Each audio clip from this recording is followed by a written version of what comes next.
senhores gestores, executivos de empresas, do comércio, da indústria, use a nota capixaba, chame seus funcionários, faça o devido cadastro, associando-se ao asilo, ou à Cássia, ou outra instituição que seja de seu maior interesse. Mas a nota capixaba é um instrumento de cidadania fiscal e é um instrumento de distribuição de recursos para as entidades do terceiro setor. Esse episódio é um oferecimento de Grupo V3 e EMEG, em parceria com Hub Fucap e Fervo Digital. Está começando mais um episódio de Gestor, o seu podcast quando o assunto é gestão prática. Nós trazemos aqui os melhores gestores capixabas e nacionais para uma conversa aprofundada sobre as melhores práticas de gestão para que você consiga traduzi-las para o seu negócio e, consequentemente, destravar todo o potencial de crescimento da sua empresa. Meu nome é Bruno Rigamonte. Eu sou Gabriel Feitosa, o entusiasta das boas práticas de gestão. E se você também gosta do assunto, se inscreva nos nossos canais e ajude a divulgar essas boas práticas de gestão e os cases de empreendedorismo do público capixaba, né, do empreendedorismo capixaba.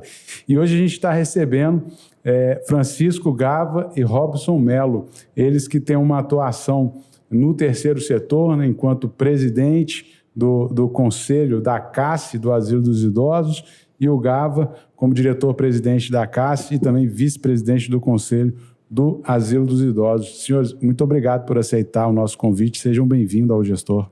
Obrigado. Muito obrigado, Gabriel. Muito obrigado, Bruno. Prazer estar com vocês. E vocês dando chance para o terceiro setor se expor também é um agradecimento à parte. Excelente. Muito obrigado. Bastante importante, né? Um espaço desse para o terceiro setor, que tantas vezes é esquecido, né? Por tantas esferas da nossa sociedade.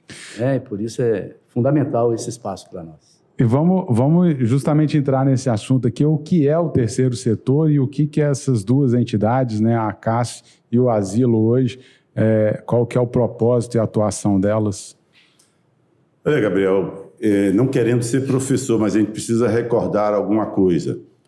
A economia, a sociedade como um todo está se dividindo em três setores básicos, né, que a gente chama o primeiro setor, né, que é o setor da administração pública, o segundo setor, o produtivo, e o terceiro setor é de iniciativas da sociedade civil, sem fins lucrativos e que se regem pelo direito privado.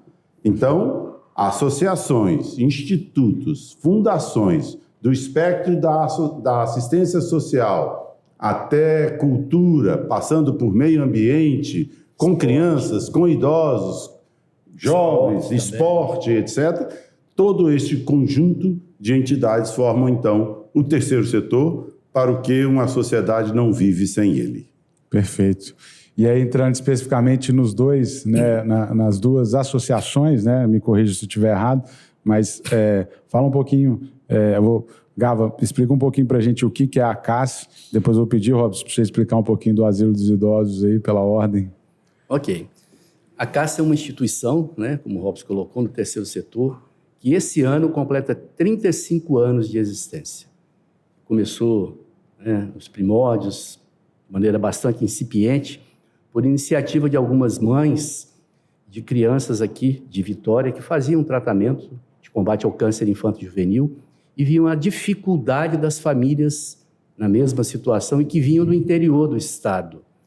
O tratamento do câncer ele é longo, né? Uhum. E você precisa vir várias vezes, ficar aqui por uma temporada e você não tem onde ficar, você não tem onde se alimentar. Então, foi feito um movimento por essas mães, encampados pelos médicos oncopediatras do Hospital Infantil Nossa Senhora da Glória, que é o hospital referência no tratamento do câncer infanto-juvenil no estado do Espírito Santo. Uhum. Todos os demais cidadãos do estado que precisam do tratamento do câncer infanto-juvenil têm que se deslocar até Vitória. Uhum. A CASSE, então, é uma casa de acolhida para essas famílias. Mas a CASSE ela não dá apenas cama, mesa e banho, né? Uhum. Que as pessoas é o lugar onde as famílias vão dormir, vão comer. Não.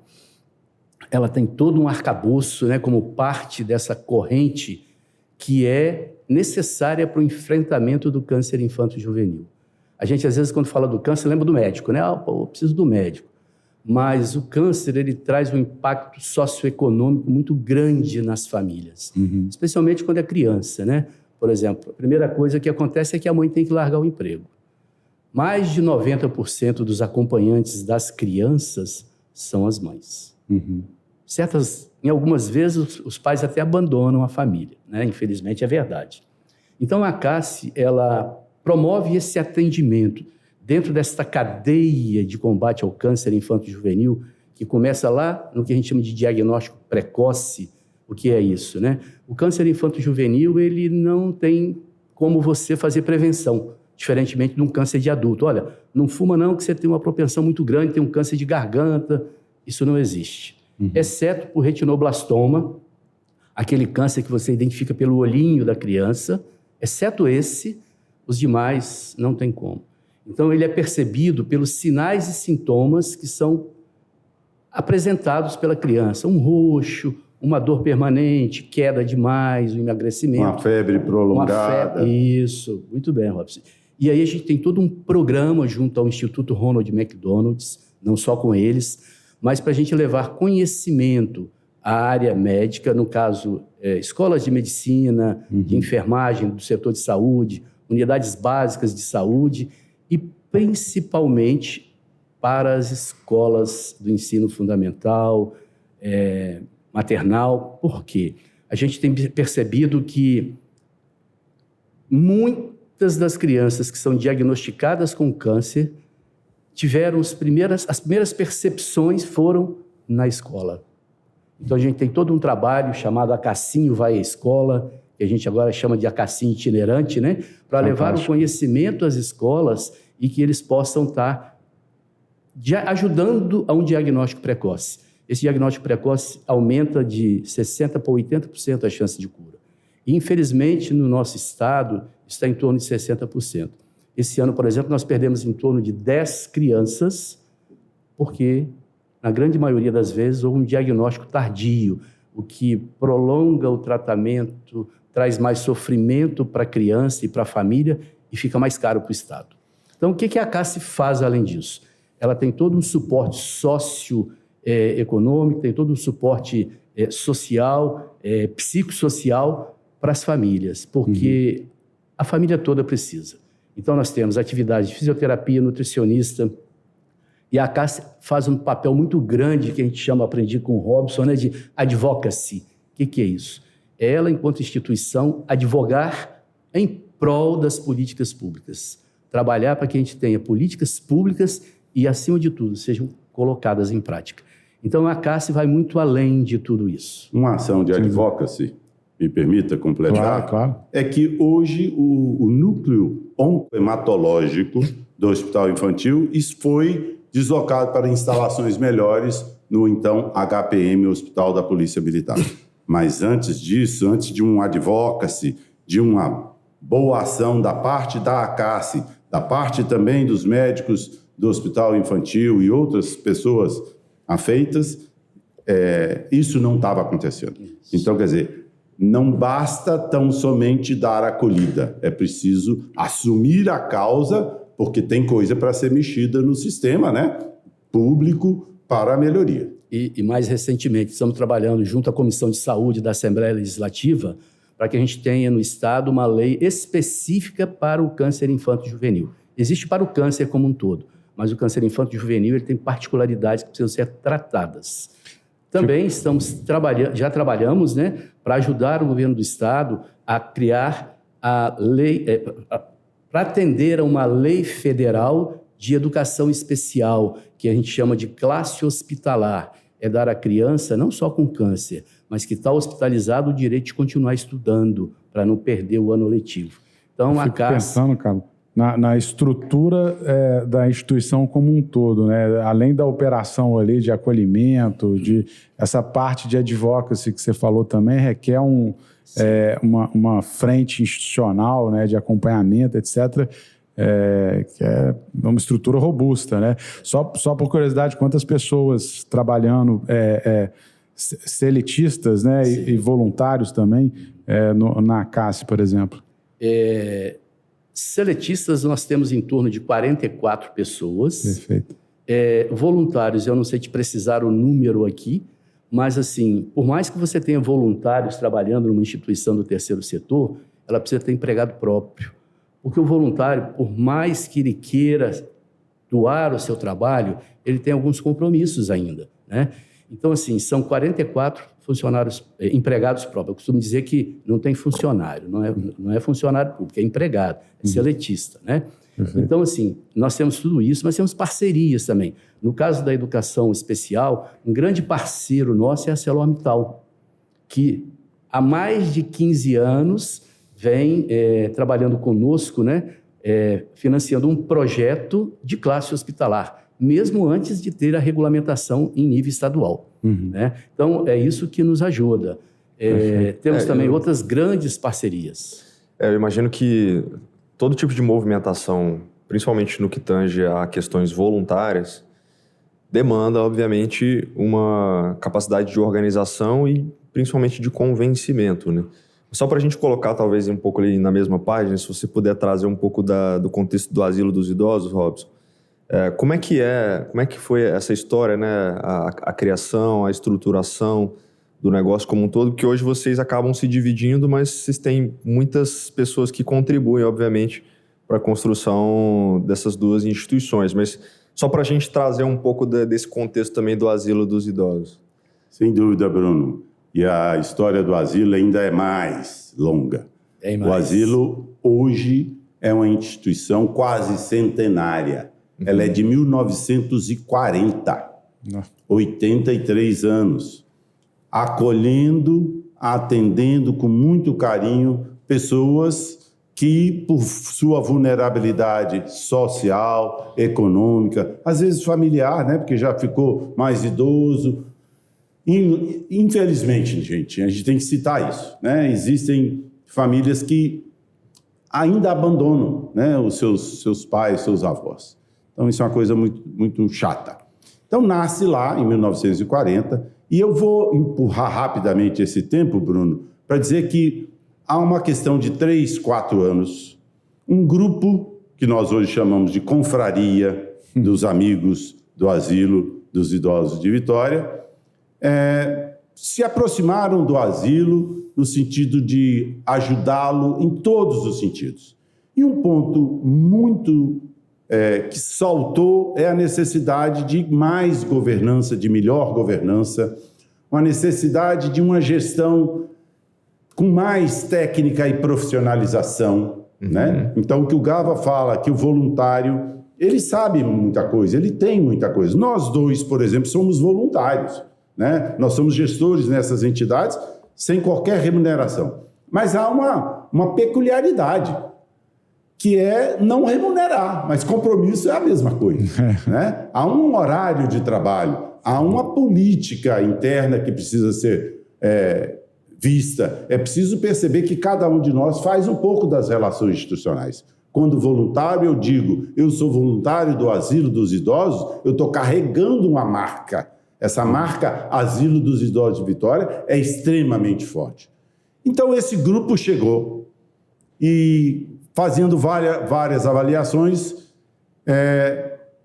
promoveu uma revisão do seu estatuto e promoveu uma assembleia para trazer mais gente para contribuir nisso. Então, é um grupo aí, talvez, já de umas 50 pessoas, que a gente diz somos associados ao asilo. Né? O asilo é uma sociedade, é uma associação tal qual a ACACE não é fundacional. Me permita, Bruno, eu faço um parênteses para explicar isso, porque o fundacional tem um dono, né?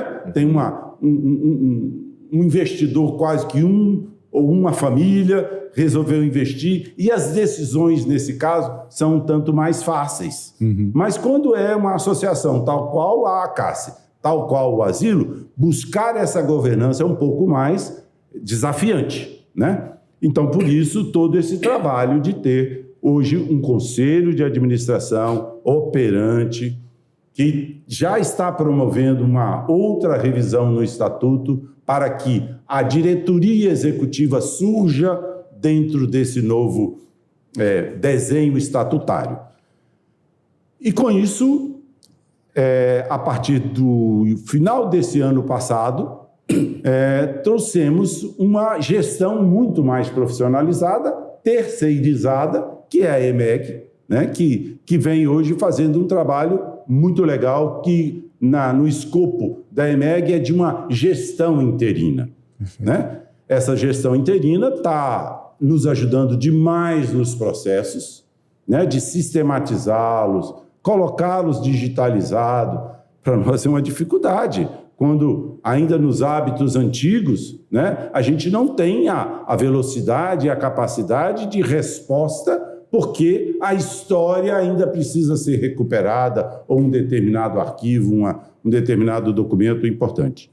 Então, com o asilo agora sob nova governança, em que há uma assembleia, basicamente é a confraria, mas mais outros que não são necessariamente da confraria, elegeram esse novo conselho, e nesse novo conselho estamos hoje, eu de presidente, o Francisco Gava de vice-presidente, e outras pessoas como o Gessé Moura, o Wilson Bose, o João Ângelo, o Vitor Feitosa, né, e a Luciene Sena. São pessoas que têm já bagagem, né, de grandes empresas, de grandes negócios e instituições, e que, portanto, a gente trabalha bastante nessa toada de que a boa governança traz uma responsabilidade muito grande, né, com a marca.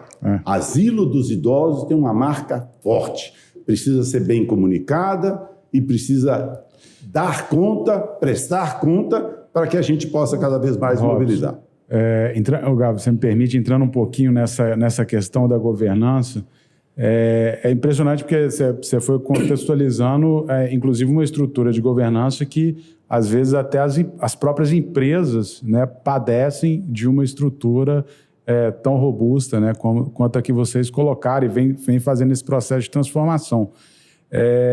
Como que foi esse movimento de vocês enxergarem que era necessário estruturar um conselho, né, definir os ritos, né, desse conselho e dar, inclusive, autonomia, né, para que a gestão do dia a dia ali efetivamente pudesse executar o que deveria ser feito? Assim, como é que foi esse processo, acho que no Asilo dos Idosos? Vitor, eu diria que nós trazemos uma experiência do terceiro setor. Perfeito. E aí, permita-me, eu vou estar sempre colocando o chapéu da Fundais, né, que é a Federação Capixaba do Terceiro Setor, e a Fundais preconiza fortemente a necessidade da boa governança. Uma boa governança começa por...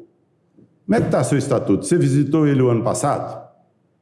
Está registrado, né? Está registrado, mas mais do que está registrado, ele está atualizado no sentido de que a época que o asilo foi, então, constituído é uma situação muito distinta da de hoje, né? Então, é preciso adequar-se à nova legislação. Hoje nós temos o Estatuto do Idoso, né? Hoje tem o Estatuto da Criança e do Adolescente, eu me referi à ACACE. Portanto, primeira coisa, a governança colocar muito bem as suas regras, né? Gente, constituir uma instituição é como constituir uma nação. Tem que botar a sua regra máxima, né, para Tem que de vez em quando revisitar a Constituinte brasileira. Exatamente, a Constituinte. Atualizar. Exatamente, é isso aí, Bruno. É importante, quando a gente fala disso que o Robson está colocando, o terceiro setor, ele, em graus um pouco diferentes de uma instituição para outra, ainda é muito carente de qualificação técnica nas suas rotinas do dia a dia, na sua gestão, na sua governança efetiva. Se você pegar toda a legislação que fala do terceiro setor desde há muito tempo, ela diz que tem que ter estatuto, tem que ter conselho, tem que ter isso, tem que ter aquilo, mas, como o Robson fala, como é que isso está funcionando? E essas instituições, elas são muito mais... As pessoas das instituições do terceiro setor são muito mais levadas pelo coração do que pela gestão. E agradecemos aos nossos corações, porque onde... Senão não estariam aqui, né? Nós só temos os pés onde o nosso coração... Melhor dizendo, a gente só tem o nosso coração onde os nossos pés nos levam. E aí, Vitor, tomando a sua pergunta lá original, Como é que a gente sabe que precisa olhar os processos? Isso a gente vem praticando em outras entidades, seja dando uma consultoria, dando uma ajuda. E nós saímos com uma experiência de um background de empresa muito bem estruturada, né? Eu e o Francisco Gava somos egressos da CST, então hoje ArcelorMittal Tubarão. Então a gente tem muita consciência de quanto que o PDCA precisa rodar, né? Que os processos internos precisam ser redesenhados para poder atribuir bem os papéis e aí delegar, porque em algum momento o presidente não pode ficar assinando todos os cheques e autorizando todas as operações financeiras. Sim. Senão, essa instituição não vai andar. Então, é preciso pensar, inclusive, nas alçadas, né, de atribuição. Quem vai contratar? Quem vai fazer a seleção e recrutamento? Quem é que vai pagar a padaria? Entende? São coisas... E questões técnicas, junto ao Conselho Estadual do Idoso. Precisa ter pessoas técnicas capacitadas para isso. Gabriel, é interessante isso que o Robson está trazendo, né, que você está trazendo, em relação a como que a gente consegue estruturar, vamos pensar assim, um negócio do zero, né? Quando a gente tem uma empresa que já está rodando, trazendo muito para o segundo setor, vamos colocar assim, geralmente essa empresa, quando é uma empresa familiar que está passando de geração em geração, talvez já tenha 80 anos, como o caso do Asilo dos Idosos, esse negócio ele acaba passando por alguns desafios geracionais, né? Então, o que trouxe uma empresa até uma determinada geração foi, obviamente, tudo aquilo que estava na competência e nas habilidades técnicas que aquela geração tinha a capacidade e conseguiu executar. E conforme a sociedade vai evoluindo, a tecnologia que a gente precisa utilizar também para ser cada vez mais competitivo dentro de um ambiente que visa, obviamente, gerar valor e, consequentemente, ter o retorno sobre todo o risco tomado que se voltem em forma de lucro em instituições com fins lucrativos, eu imagino que esses desafios também vocês enxergaram exatamente nesse ponto de inflexão com essa necessidade de organizar, aí sim dentro de uma instituição sem fins lucrativos, mas de trazer uma mesma mentalidade de um segundo setor para o terceiro setor, buscando, obviamente, eficiência, capacidade de entrega de resultado. Como é que vocês foram entendendo essa jornada e essa construção, e eu tenho muito interesse nessa construção desse grupo que se formou, e como é que foram sendo delimitados ali exatamente essas funções, quem iria fazer o quê, quem iria conseguir executar esse plano de trazer mais profissionalismo ou de trazer mais engajamento, ainda que de forma voluntária, mas de trazer um profissionalismo de forma interessante. E o que vocês já têm colhido de resultados em relação a isso, mesmo que com uma gestão interina terceirizada, mas como é que tem sido isso com os próprios voluntários e pessoas que se engajaram nessa causa? Veja só, Bruno, lá pelos 3 anos atrás, esse grupo, inicialmente, com José Armando, Gilson Mansur, Wilson Bose, professor Valsemiro, Vitor e alguns outros, fizeram uma consulta à Fundais, a mim, particularmente, de o que é que o terceiro setor mais precisa aperfeiçoar, porque estamos ouvindo isso aí pelo Brasil afora. Então, a FUCAP e o Conselho Regional de Contabilidade foram mobilizados para fazer um diagnóstico e, junto com essas pessoas que eu digo de muita experiência, identificar, então, onde é que estão as carências, especialmente a questão organizacional de um grupo que preste contas, que delibere de uma maneira um pouco mais coletiva, porque é associação, não é fundação. Então, o asilo é um equipamento da sociedade. Não? Então, a gente tem que prestar conta a essa sociedade. E é um equipamento que o poder público faz uso para poder executar a política pública. Porque, vamos lembrar, o responsável primeiro pela política pública é o executivo, o executivo Primeiro setor. do governo, o primeiro setor. Mas sabe-se que ele não tem todas as pernas, né? Nem tem, às vezes, a expertise para isso. Então, a gente que está no terceiro setor se junta nesse momento. Mas então, Bruno, com esse diagnóstico, e eu quero reforçar aqui, o pessoal da contabilidade, o pessoal aqui da escola de negócios e outros fizeram um bom diagnóstico e começaram, então, a apontar onde é que podem ser feitas melhorias. Dentre elas, a necessidade de um corpo de associados, né? Tem alguns associados antigos, doadores, mas que não estavam numa vida, né, participante dessa sociedade, que é o Asilo dos Idosos de Vitória. Então, isso é fundamental, a ponto de poder, então, uma Assembleia Representativa deliberar por um novo conselho. E assim foi feito, né? Perfeito. Então, se eu bem te respondi... É porque isso me chama a atenção, que na minha época de universidade, fiz universidade pública em Ouro Preto, na UFOP, e durante um tempo morei em república, né? Na verdade, durante toda a minha vida lá morei em república, mas em diferentes repúblicas.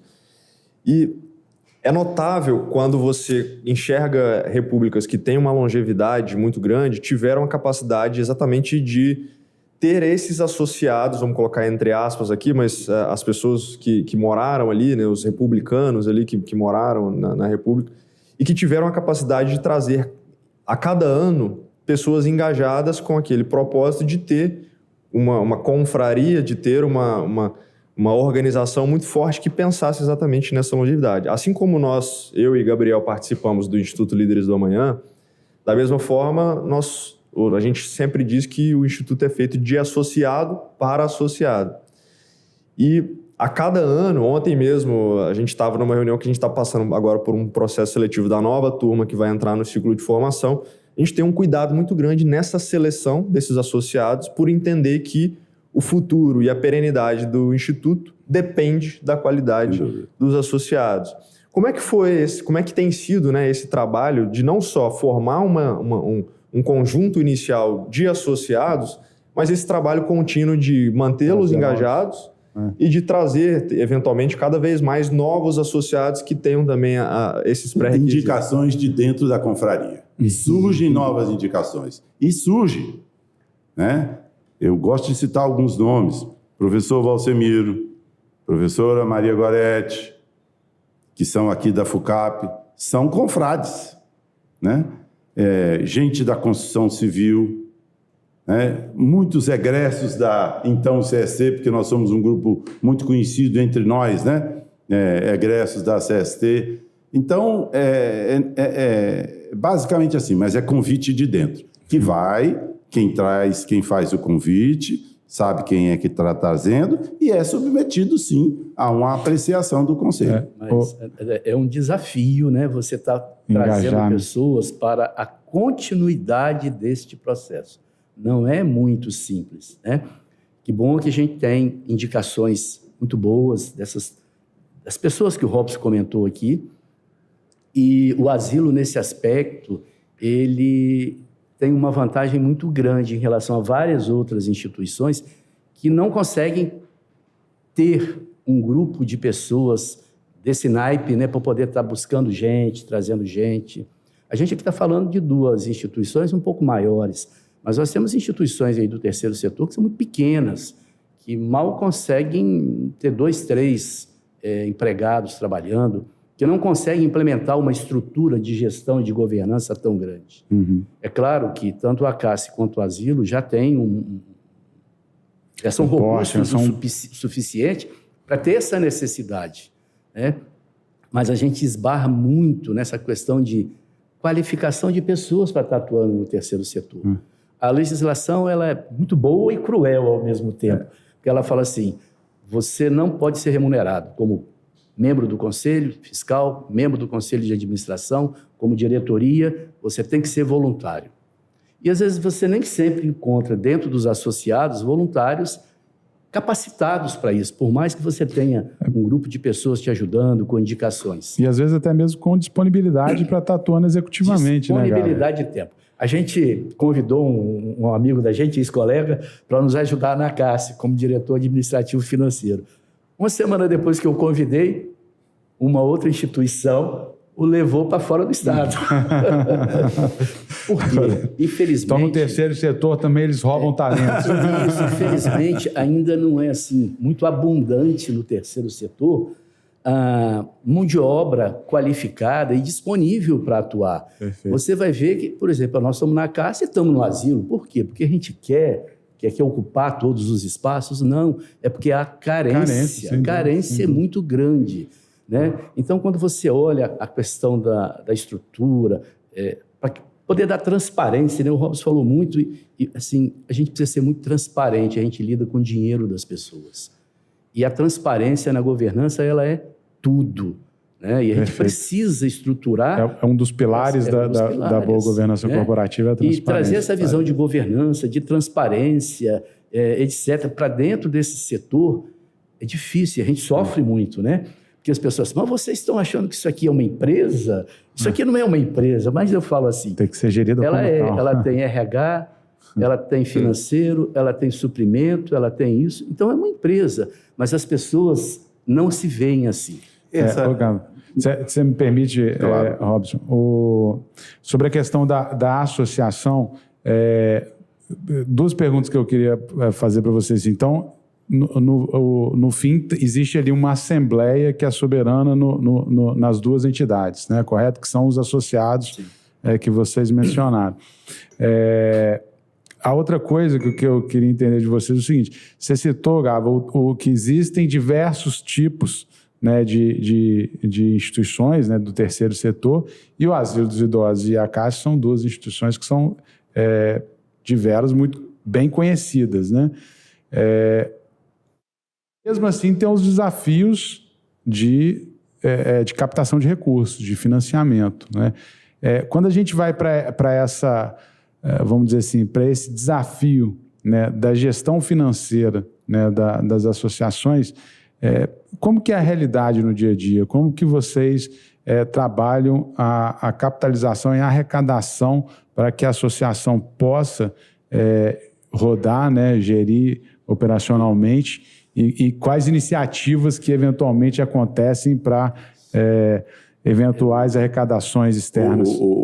Gabriel, é preciso a gente, tomando esses dois exemplos, a CASSE e Asilo dos Idosos, são duas causas que uma é mais simpática, a outra nem tanto. Falar de uma criança que está adoecida e de câncer tem um apelo muito grande. Então, a CASSE se beneficia nesse momento porque lida com criança. Uhum.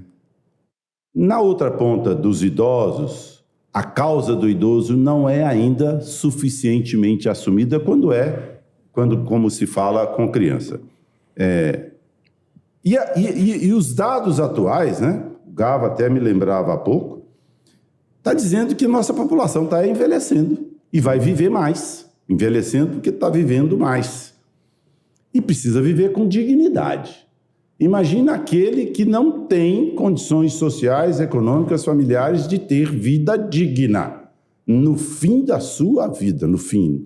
Tomara que não seja tão próximo esse fim. Mas essa é a perspectiva de uma pessoa com 70 a 80 anos, etc. E que chegam ao asilo. Me refiro a esses, aos que chegam ao asilo. Então, captar recursos para a CASSE, até porque a CASSE tem uma estruturação de longo tempo, né? Comunica-se muito bem há muito tempo. Então, essa captação já está um pouco mais profissionalizada. Mais estruturada, né? Tem mais estruturada. A estrutura de comunicação da CASSE é muito bem estruturada, realmente. É muito bem feita, tudo muito bem direcionado.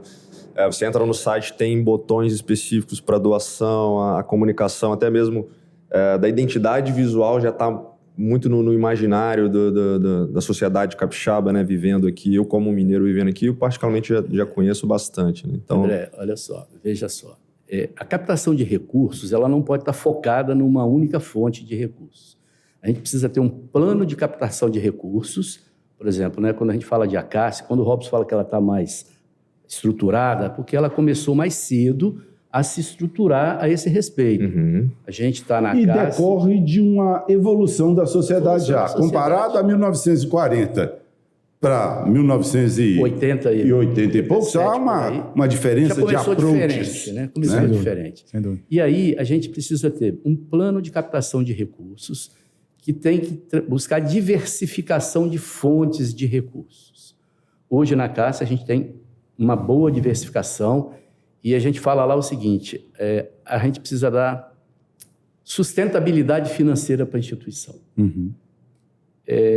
O asilo dos idosos ele é muito penalizado nesse aspecto da sensibilização para a causa, porque a nossa sociedade não valoriza o idoso. O idoso, ele, na nossa sociedade, não tem vez. O Estatuto do Idoso tem 20 anos, é de 2003. O Estatuto da Criança e Adolescente é muito mais antigo. Sim. Tem 35 anos. Então, essas coisas são importantes de serem observadas, né? Então, quer dizer, a sociedade se organizou e se estruturou melhor para atender a criança do que ao idoso. Há várias fontes de recurso no setor, no terceiro setor, né? O Robson costuma dizer que não falta recurso. O que falta é a gente, na realidade, saber mobilizar as pessoas para que possam destinar mais recursos para o terceiro setor via contribuição do imposto de renda, isenção nas empresas, direcionamento para projetos. Mas, assim, a gente esbarra numa dificuldade grande em muitas instituições, que as instituições não estão capacitadas para fazer projetos e se inscrever para capacitar recursos, para buscar recursos, às vezes. Uma emenda parlamentar, um edital de uma empresa privada, ele exige determinada qualidade na hora de você fazer um projeto buscando recursos. E em muitas instituições não há pessoas capacitadas. A Fundais tem feito um trabalho muito importante nessa linha, que é de levar capacitação ao terceiro setor para ele poder buscar recursos. Tá certo? Agora, numa outra ponta, Gabriel e Bruno, tem muito dinheiro. Existe o dinheiro. Exemplo, imposto de renda. As leis de incentivo fiscal permitem você deduzir parte do seu imposto devido, já direcionando para o Estatuto da Criança e do Idoso, do Adolescente, o Estatuto do Idoso, para o esporte, etc. e tal. Aqui no Espírito Santo, até 2021, eu vou te precisar, 2022, os dados da Receita Federal de 2022 poderia ter ficado aqui no Estado do Espírito Santo, financiando projetos sociais, 154 milhões de reais. Sabe quanto ficou efetivamente? 1,7% disso. Nem 2%. Por quê? Um primeiro aspecto é esse. É preciso ter entidades com boa governança, boa gestão, em que o contribuinte aposte, invista. Agora, por outro lado, o próprio contribuinte, muitos desconhecem disso. Eu diria que não só desconhecem, mas também desconfiam, né? Porque existe muito ainda um problema muito... não vou dizer que é um problema necessariamente estrutural, mas que hoje praticamente a primeira regra acaba sendo de desconfiar e depois de auditar, eventualmente a gente acaba alocando recurso. O imposto de renda tem qual símbolo? Do leão? O leão. Então o que a Fundais, alguns anos atrás, vem fazendo? Tomou o leão, deu-lhe uma estilizada para dizer que ele é um leãozinho amigo, demos o nome a ele, Leal. Leal.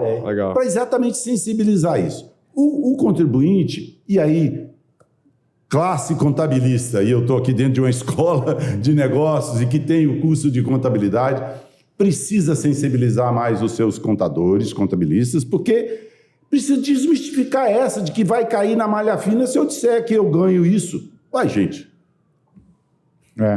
E assim, acho que é como você falou, é a sensibilização de um... vou um pouco além, assim, de você fazer um imposto de renda, né, e arrecadar para o governo federal, que depois vai dar alguma destinação a isso, e você conceder parte desse recolhimento e aplicar no local, diretamente, né, em um projeto que está do seu lado. Não se trata mais, Gabriel, de terceiro setor, é economia. Já pensou 154 milhões ficar aqui no Estado? Para ser usado em projetos de entidades? Nos municípios já distribuídos? De forma bem resumida, assim, a gente tem um público bastante qualificado, via de regra gestores de empresas, pessoas que têm posições de influência que podem naturalmente, tanto enquanto pessoa física, mas pessoa jurídica também fazer essa destinação de forma adequada.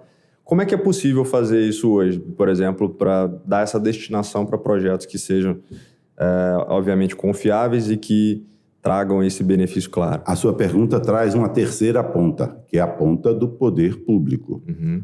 Os municípios devem se organizar, constituir seus conselhos municipais da criança e do adolescente, conselhos municipais do idoso, etc., para que esses conselhos recebam os projetos e os avaliem dizendo, sociedade, esse aqui pode ser investido nele. Uhum. Assim feito, aquele dinheiro que foi destinado via imposto de renda, a Receita Federal passa imediatamente para o CNPJ desse conselho. Uhum. Mas se não tiver conselho, não vai dinheiro.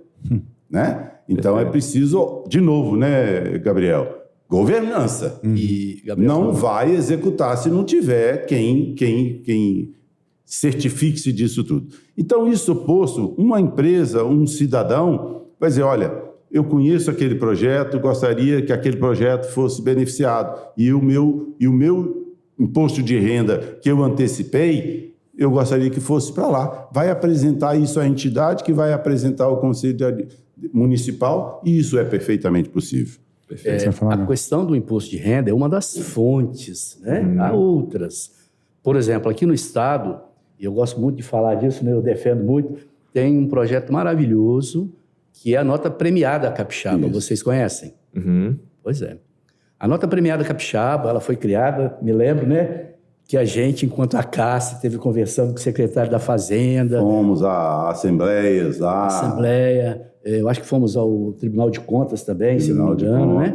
Para que eles estavam trabalhando num projeto, fizeram visitas ao Paraná, acho que Santa Catarina, São Paulo, e implementaram aqui a nota premiada capixaba. O que é isso? É um projeto em que o cidadão, pessoa física, se cadastra via portal do cidadão, lá no projeto, e escolhe uma entidade para a qual ele quer destinar recursos. Quando ele vai fazer a sua compra, ele fala, eu quero a nota fiscal. Então, duas coisas. Primeiro, a gente está trabalhando a educação cidadã do contribuinte, para que ele exija a nota fiscal. Que é interesse, inclusive, do poder público. E o poder público tem trabalhado muito fortemente nisso aqui no Estado. Então, eu lembro, desculpa, Gabriel, eu lembro de São Paulo ter notas, né? Você vai tomar o cafezinho. Nota paulista. Nota paulista, CPF na nota, né? Então tem isso. Só que aqui no Estado, o benefício não vai para o contribuinte, ele vai para a instituição que ele optou por ela. Então, o que acontece? Mensalmente são feitos sorteios. Dessa renúncia de ICMS que o Estado fez. O governo pega um percentual, agora eu não me lembro exatamente o percentual, dessa arrecadação, faz uma renúncia fiscal dela e, em cima desse valor, ela faz sorteios mensais para a região norte, região sul, digamos aqui, a região metropolitana. 3 sorteios. 3 sorteios. Você tem prêmios de 20 mil, 10 mil, 5 mil. E uma vez por ano, um sorteio de 100 mil reais. Se, por exemplo, eu escolhi o Asilo dos Idosos e eu fui sorteado com 50 mil, o Asilo dos Idosos vai receber 25. Eu recebo 50 e o asilo 25. Mas se nesse mês ninguém que optou pelo asilo foi sorteado, não tem problema não. Daquele montante da renúncia fiscal é rateado proporcionalmente pelas instituições que estão cadastradas no programa, na cota de quantas pessoas optaram por ele. Por exemplo, se a Caixa tem lá 10% de pessoas, ela vai ter direito, vai fazer jus a 10% do valor. Se o asilo tiver 15%, vai fazer 15%. E é um dinheiro, gente, que a gente não tira um tostão do bolso. E ajuda na captação de mais e mais. E aí, Bruno... Não é recurso carimbado. Quando Gabriel me permite falar com o seu público de uma maneira direta, se tivesse uma câmera até aí, olhar para ele. Pode olhar para aquela ali. Pode Deixa eu fazer isso. Senhores gestores, executivos de empresas, do comércio, da indústria, use a nota capixaba, chame seus funcionários, faça o devido cadastro, associando-se ao asilo, ou à Caixa, ou outra instituição que seja de seu maior interesse. Mas a nota capixaba é um instrumento de cidadania fiscal e é um instrumento de distribuição de recursos para as entidades do terceiro setor. E aí, Muito gente, bacana. a gente precisa, sim, desta rede de relacionamento, não só das pessoas físicas, mas das empresas, para que elas conversem sobre isso com seus funcionários, com seus empregados e os incentivem a fazer o seu cadastro lá. Perfeito. Né? É importantíssimo isso. Então, assim, fontes de recursos há. O que não há, né, é, na realidade, ainda um trabalho muito grande de divulgar essas fontes de recursos e como a gente pode contribuir para elas. Tem uma coisa que chama atenção também, principalmente eu acompanhando um pouco mais de perto o Asilo dos Idosos e a iniciativa, é que vocês conseguiram também desenvolver, eu vou chamar de produtos, né, de iniciativas, como a Noite do Chefe, agora eu esqueci o nome do... Jantar do Chefe. Cabide Jantar do dos Bem, Chefes, Cabide do Bem e diversas iniciativas. E, obviamente, eu não sei se é também porque hoje a gente, já conhecendo um pouco mais o Asilo dos Idosos, acompanha, mas me parece que isso ganhou uma proporção muito relevante, né, na sociedade capixaba. Então, como é que foi esse trabalho de sair um pouquinho da caixa, né, fazer o Jantar dos Chefes, ou fazer o Cabide do Bem, né, o desfiles, né, para o Asilo dos Idosos, justamente para promover, né, essa arrecadação, e como que vocês utilizam essa marca que é tão forte, né, para que as empresas hoje tão ligadas no ESG também olhem para isso enquanto um selo importante para elas? Eu acho que uma coisa importante que eu acho que a gente aporta, né, com esse grupo que chegou, né, da confraria e a gestão nova, é comunicar, sabe? É preciso dizer que existe uma instituição dessa natureza, que ela está ali pertinho, né? E que, portanto, a sociedade deve se apropriar dela. Então, comunicação é uma questão de governança. Que a comunicação vai prestar conta. E prestar conta traz mais interesse e, eventualmente, até mais investimento, né? Então, eu acho que uma coisa que a gente muito está aportando nessas duas entidades são as relações institucionais. Coisa que nós já fazíamos da nossa profissão mesmo, né? Então, é fundamental estar conversando. Estamos visitando várias entidades. Temos aqui, por exemplo, na FUCAP, uma parceira muito grande e nos ajuda nos processos lá, pelo professor Pedro Abdias. Na FAESA, da mesma forma, né, com vários cursos, e ali é quintal da FAESA, ou vice-versa, a FAESA é quintal do Asilo dos Idosos, de sorte que o campus universitário não é apenas uma ideia, é campo mesmo de trabalho, é campo de ação, e é só passar de um portão para o outro. Então, com a enfermagem, com psicologia, com marketing, sabe, muitas coisas vêm sendo conseguidas, mas tem que falar mais. Né? Estar aqui, viu, nesse programa, a gente está exercendo esse papel de termos que nos apresentar cada vez mais para que a sociedade se sintonize nessa causa do idoso, bem como na causa da criança com câncer. Por exemplo, com relação ao asilo em si, nós estamos agora num trabalho muito grande de busca de relacionamento institucional para que, a partir do incremento dessa relação, a gente possa buscar recursos para manter o asilo. É claro que é muito importante você fazer o jantar, fazer a feijoada, fazer o evento, mas, assim, são coisas pontuais. Uma instituição não se mantém dessa forma, né? Ela se mantém a partir do momento que ela tem uma fonte perene de recursos financeiros. E o que a gente está priorizando hoje no asilo é ampliar essa rede de relacionamento institucional, divulgar mais o asilo, levar ainda mais, não é que não seja transparente, não era, ainda mais transparência para a sociedade e falar da causa do idoso. Porque é necessário falar para a sociedade da causa do idoso.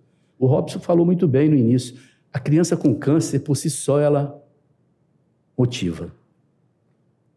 Ela tem um emocional muito grande. Mas o idoso é diferente, infelizmente.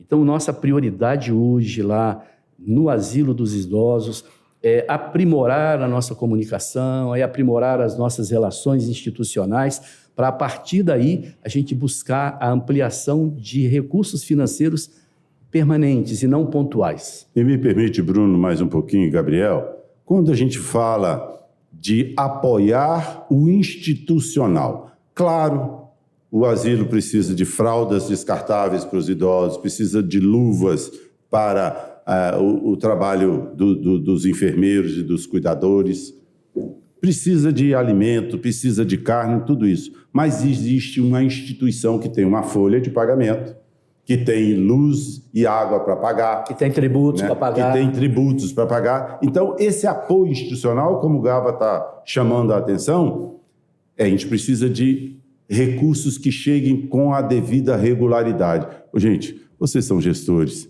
e trabalham nisso. Já pensou você ter que fazer uma gestão e não saber se vai chegar no fim do mês a devida receita? A gente está passando por essa situação hoje no asilo.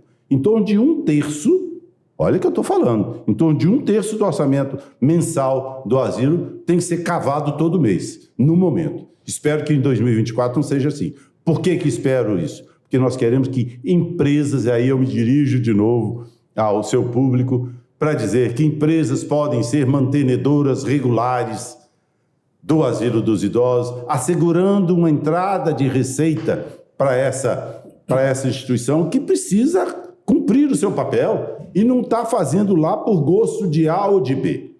Hoje mesmo, numa reunião nossa lá no asilo, conversando da relação com o poder público e sem dúvida, a Prefeitura de Vitória tem um convênio, mas esse convênio não atinge nem metade do custo, né, do asilo, e nós, claro, vamos buscar negociações para que o poder público aporte mais.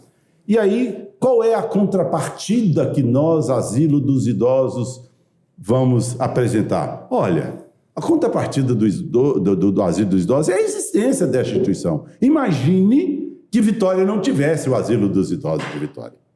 Imagine que não tivéssemos Santa Casa de Misericórdia. Imagine que não tivéssemos o Hospital Evangélico, que não tivéssemos a CACE.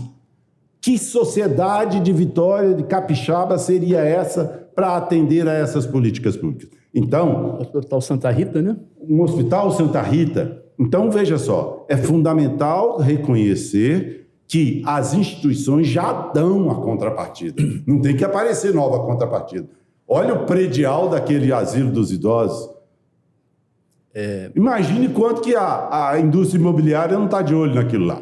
O local é fantástico, realmente. Contrapartida é porque a Lei 13.019, que veio regular o relacionamento entre as instituições do terceiro setor e o setor público, ela diz que quando você vai buscar um recurso junto ao setor público, você tem que dar uma contrapartida e que não é financeira. Então, que contrapartida é essa? A própria existência do asilo. Por exemplo, quanto é que custaria você manter um conselho de administração desse, um conselho fiscal desse, aquela área administrativa toda de recursos humanos, de suprimento, de financeiro? Essa é a contrapartida. E a gente diz assim, prefeitura, se a gente tiver que fechar as portas, como é que você vai fazer para cumprir o seu papel na política pública? Por quê? O Estado, né, o Executivo, seja em nível municipal, estadual ou em outra esfera, ele se utiliza do terceiro setor para cumprir a sua obrigação mediante as políticas públicas. Uhum. E o Estado reconhece que a expertise quem tem é a entidade do terceiro setor. Eu queria entrar, a gente está entrando talvez em alguns minutos ali do que a gente idealiza como sendo um episódio bacana, que as pessoas idealizam, que a gente acaba tendo aí no nosso histórico. E eu, particularmente, aprendo muito todas as vezes que eu gravo podcast. Independentemente da pessoa que a gente está aqui lidando, né? Entendo que cada um tem a sua trajetória, os seus aprendizados e uma construção daquilo que foi fundamental para chegar até aqui, enquanto profissional, enquanto gestor de uma empresa, enquanto uma pessoa que está fazendo o seu papel para a sociedade, sendo eventualmente um voluntário. E aí eu queria pedir para vocês, de forma sucinta, entendo que vocês atuaram durante muito tempo aí no segundo setor, enquanto profissionais, contribuindo para a sociedade de uma forma, e hoje vocês têm uma contribuição complementar em relação a isso que vocês tiveram. Eu costumo dizer que hoje vocês estão participando, talvez, aí da reunião de condomínio, de forma mais proativa. Quais foram esses aprendizados, os principais aprendizados que vocês construíram, tanto atuando enquanto profissionais no mercado de trabalho, realmente em empresas privadas, e hoje tendo essa atuação executiva, enquanto conselheiros também, no terceiro setor? Ô Bruno, eu acredito que eu tenha sido mais sortudo do que o Gava, porque eu assumi na empresa muito essa tarefa das relações institucionais, enquanto gestor ambiental que fui por 17 anos, precisando conversar com a comunidade, né? Uma empresa estatal naquele tempo, né? Precisava ainda conversar muito com a sociedade. E eu tive a oportunidade de estar nessa função para conversar com a sociedade. E eu aprendi uma coisa fundamental, eu gosto muito de dizer isso, que a gente precisa ser bom vizinho. E o bom vizinho é aquele que, primeiro, não joga lixo por cima do muro no quintal do outro.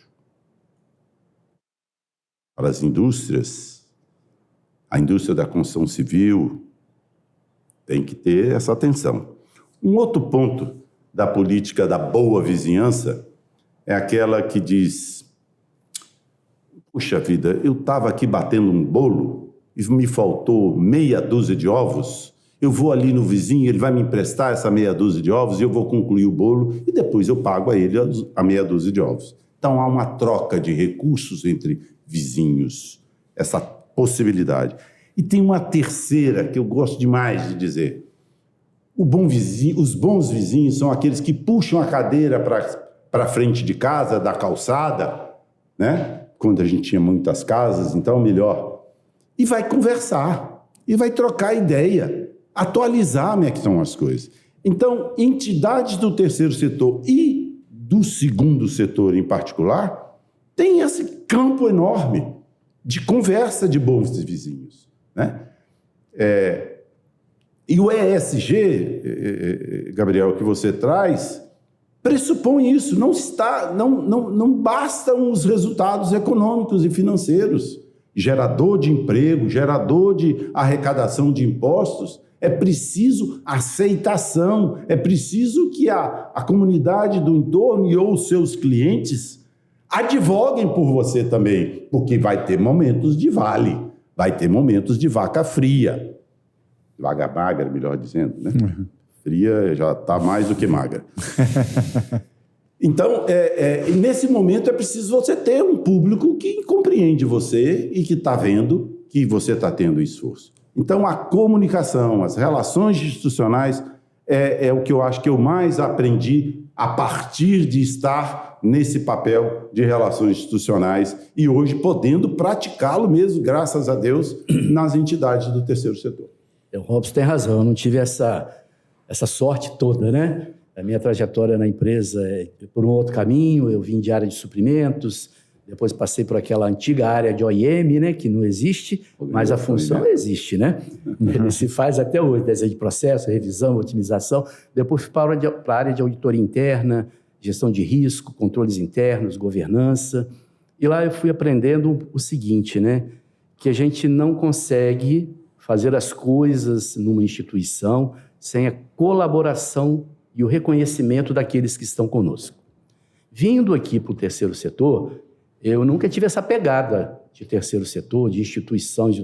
O Robson é que me trouxe. né? Um dia ele falou assim, eu estou precisando falar com você. Eu falei, tá bom. Aí sentamos numa padaria lá perto de casa, vou aqui para te fazer um convite, assim. Eu falei, tá bom, eu vou. Por quê, né? O que me trouxe muito para esse lado? Acho que a gente tem que retribuir as coisas que Deus coloca na vida da gente. Graças a Deus, Ele me deu a graça de ter uma vida tranquila, sem grandes problemas de saúde, uma família bacana, trabalhar numa empresa que me ajudou a crescer não só profissionalmente, mas enquanto cidadão e ser humano.